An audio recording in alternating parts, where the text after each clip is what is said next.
జీవితం శవంలా మారి కుళ్ళిపోతుంది. దేవుని కృపను నీవు అలుసుగా తీసుకుంటున్నావు. ఆయన ప్రేమిస్తాడు నిజమే, కానీ నీ పాపాన్ని ఆయన సహించడు. నీవు లేచి మొదటి జామున మొర్రపెట్టిము. నీ హృదయమును నీళ్లు కుమ్మరించున్నట్లు ప్రభువు సన్నిధిని కుమ్మరించుము. మోకరిల్లు, నీ కపట భక్తి చాలు.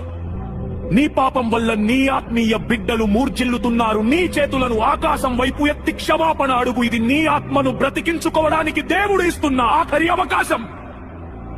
శరీరం బలహీనంగా ఉందని సాకులు చెప్పకు. నీ శరీరం ముసలిదవుతుందేమో, కాని నీ లోపల చచ్చిపోతున్న ఆత్మ సంగతేంటి?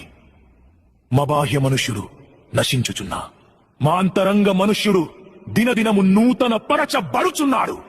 నువ్వు మారాలి అనుకుంటే లోకాన్ని కాదు, దేవుని శక్తిని ఆశ్రయించు. నువ్వు పాపంలో పడుతున్నావంటే దానికి కారణం నీ బలహీనత కాదు,